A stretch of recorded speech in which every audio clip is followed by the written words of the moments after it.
hello and welcome to Benita Sen. And I am so honored to have you here to talk to you and to ask you some questions about your work. Catherine, the honor is all mine because I thank you very much for this opportunity. We met because we both worked on a series of children's book for S. Chand, and it was using literature to teach language. Some of the Yeah. stories and poems that we used in that book were yours, and I just loved them. So I thought, who is this writer? So tell us who you are. Who is Benita Sen? By profession, I'm a journalist. I've worked as a features journalist for many, many years.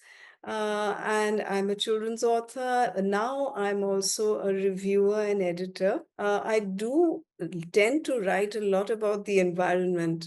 And, Catherine, after I wrote One Lonely Tiger, which is fiction, which is verse, and of course a story, several editors and newspaper people asked me why the environment, and I had no answer to that. Okay, so it's obviously So, something that comes from inside you, and I think that passion comes out in your stories. I'm glad you mentioned One Lonely Tiger, and congratulations, by the way, because I know that it's a very successful story. So thank you so One much. Lonely Tiger, and another one I like, which is What Did Nepo Do with the Sari? Now, you wrote Yes, those you wrote those stories in verse. yes, So right. while I think that must be great fun, isn't it really difficult? It is a huge challenge for me, but at the same time, Catherine, my I'm just wired that way. As I say, as I tell people who ask me this, and then they cringe, I cringe also. For better or worse, I write in verse. So when I think, when I talk, very often I have to stop myself, stop rhyming, think in prose, Wow. write in prose. Yeah. No, but don't stop. Don't stop, because I think this is something that gives your stories something so special, because you've got the stories, and then you've got the images in the stories, the illustrations are wonderful, and then this added factor of the verse, because of course the language is what it's all about, and playing with the language. So coming to writing stories for learning and for children. Children can learn a language with a story, as we all know. Those of us who teach children love using stories in the classroom. Um, so they can learn a language through a story, but what other things can children learn through stories? Firstly, of course, for me, it's values. Now, that's become a bit of a dirty word with some people today, but I don't believe in reinventing the wheel when I say values. I do say things we have that have stood the test of generations. So I would like to talk about, say, friendship or family, or in What Did Nepo Do with the Sari? We're talking about a, a middle class family and a farmer who's obviously not doing too well, and he comes to them for help, and they don't really hesitate. And then the fun starts. The twist comes after that.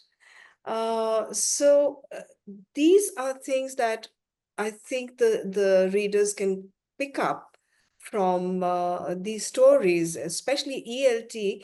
Now, the first ELT piece of mine was published from a book I had published about a talkative little yak. So perhaps that little yak somewhere is me, Yakety Yak. Because in school, very often the teachers would say, and so is it all right for a child to talk a lot, or uh, is it? Do we always have to step in and say, stop talking? Our class monitors were always saying that to us.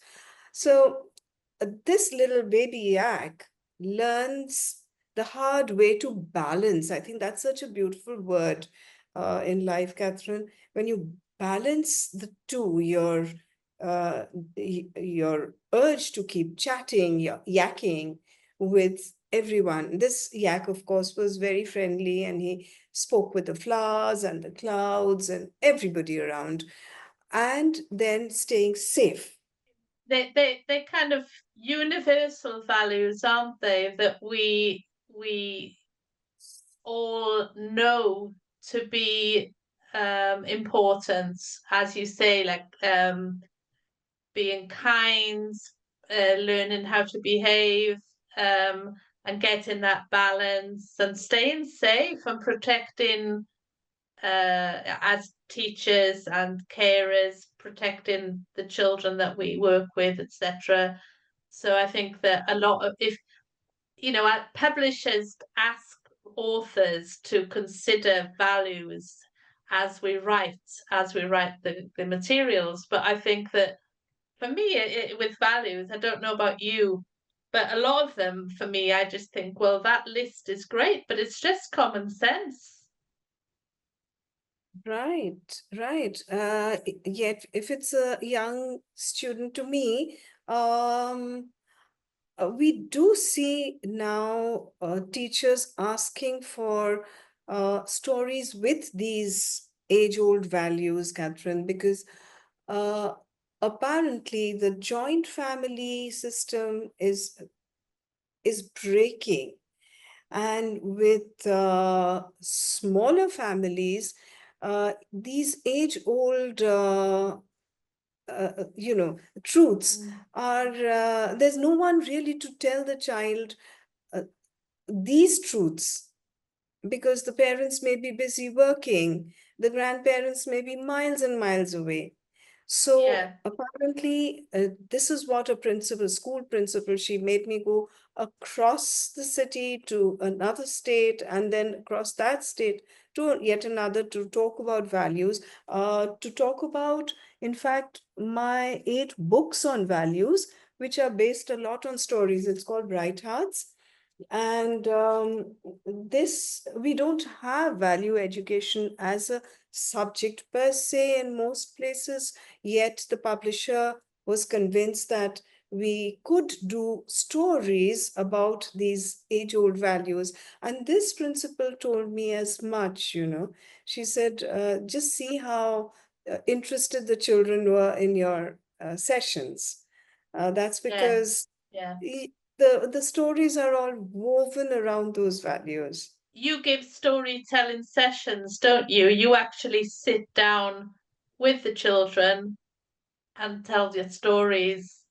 Yeah, that must be, you've got a big smile on your face, so that must be a nice experience. I love doing that, Catherine. In fact, I could start off anywhere and everywhere, with a group of children or even with one. In fact, when attendance is low, once my session coincided with the last day of the World Book Fair in Delhi. So, the organizer was getting very antsy about it, and thinking that, she said, you're going to get upset. I had never thought of this coincidence. So I told her, even if one child turns up, I'm going to tell my stories, Yeah, because yeah, it's something I do from my heart. yeah, yeah. And we learn from the children, and I suppose it's a symbiotic thing, isn't it? The experience of telling stories Absolutely. and listening to stories. So, okay, I want to ask you another question now that I know that people will want to know, and they always ask, I'm sure. but where do you get your ideas from? And I know it's a bit of a cliche, but we want to know, where do you get your ideas from? Because some of your ideas you think, how on earth did she come up with that one? Where did she get the idea, like the sari story, etc.? But in Okay. general, where do you get your ideas from? So uh, that again is an irony because I'm not too fond of traveling, but some of my best ideas come when I'm out. I've been traveling quite a bit, and say the sari story. It happened when I was driving uh, through the fields, past the fields in Punjab, in the northern Indian state of Punjab, and I can't let out more because that would be a spoiler. But that's Yeah, where the basic idea came from. And then, of course, you work on that. Now, Catherine, to be very honest, there are ideas buzzing around every day in your head.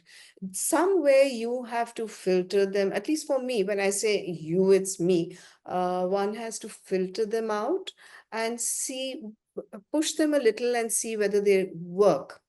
uh, Most of the ideas seem nice, but then, So I had a boss in a children's magazine I worked for, Target, a dream of a magazine. And I haven't seen too many publications like that for children. So I would take her a story, feeling pleased as punch, and then she'd look through it and say, nice, but what's in it for me? So what? And I learned to question myself before taking my stories to an editor. So what?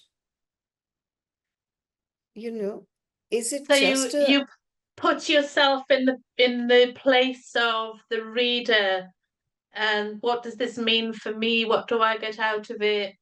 Will I learn yes, something? Will I change? Yeah, yes, yeah. yes. Do you have a folder where you keep all ideas, or do you have a notebook, or do you I write down? I do. I Yeah, do. There is a that I learned uh, years ago that some of the best ideas occur to you just as you're dozing off. yeah, You know that gray area between yeah, being awake and falling asleep. Oh, yeah. some of the best ideas pop up there.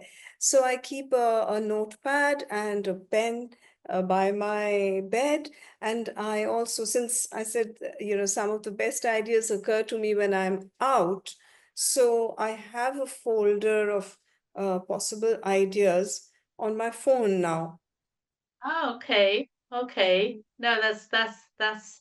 I think storing ideas is probably it's an interesting thing to speak to different writers about how where they get their ideas from and where they store them and if they go back to them, etc. What about the actual process, physical process of writing a story? What do you do? Just talk me through that. Do you work on paper? Do you work on the computer?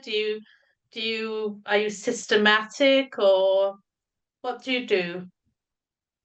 I thank you. I wouldn't consider myself systematic, but perhaps I'm somewhere between the two. I'm not totally disorganized. Um, so once I decide on a story, it's the laptop for me. Okay. I've stopped writing on my stories on paper unless, again, I'm traveling and I don't have the device in front of me. I may scribble a few lines or rhymes, and then as soon as I get to the device, I'll put that down. So yes, I depend a lot on electronic media. Uh, Mhm. Now, the stories would have to be worked on for me in layers, rather than following a simple narrative. Most of Okay. them, Yeah, How does then that work? What do you mean by that? What do you mean by layers? like I've just submitted one, Catherine, and I'm almost sure that's going to lie with me again for some years before I find a publisher, because it's again about the environment and again in rhyme. But when I started it, it was just a simple tale of a city slicker child going visiting her grandmother in the countryside. And then so what happened? And I started pushing the questions. It turned into a visit uh, to an environmental hotspot. And who she meets, how she reacts, how they react. At first, it was only her reactions, the human. But then I started seeing the other creatures' reactions. Okay, more animals. Of course, where would I be without them? Yeah. One of I my like editors, No, I like sorry, this idea of the layers. I like the idea of starting off with a character and then realizing that there might be another character, and so that extra layer, and then you interactions and building things up and working things. Yeah, I like it. I can see how, thank you. for the kind of stories that you write, I can see how that would be how you arrive at the finished story. In terms of the rhyming, I know that not all of your work is done in rhyme, but when you do use rhyme, do you use any kind of app or website? Do you go have you or like you these days you can find words that rhyme, you can write in ball and then you'll get call, tall. Do you use anything like this, or is it all just what comes out? So generally, I don't. And because I have to find the rhyme within that thought that I'm trying to develop. Yeah, So if it's, as you said, all and call or all and tall, it would have to, because each verse is sort of a standalone. yeah, So that decides it. And I generally don't look at suggestions online for rhyme because that may seem a little forced. I don't know if it will, but it yeah, may. But I definitely write down the rhymes, the words that come into my head, either on a piece of paper or on the same file. And yeah. then I Do you, start yeah. seeing which And fits in. do you go through the alphabet? Like, do you do that thing? Exactly, the Yeah. cheat sheet. Yeah, but it's such brilliant, it's just so creative. I think writing in rhyme, I mean, writing stories for children and stories that children love, as they do with your stories, is wonderful anyway. But to actually then have that extra element of the rhyme, because then it's the sound of the language as well, isn't it? It's not just the words, it's the sound. So I'm going to ask Exactly. you one final question.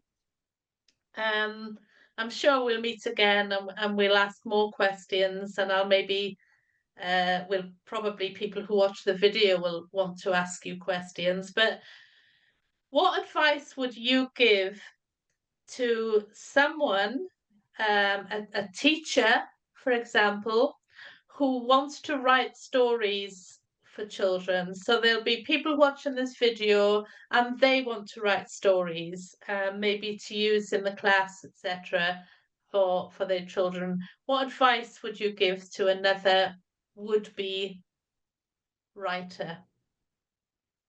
Firstly, Catherine, not very good with advice because I keep wondering how I write or what I write.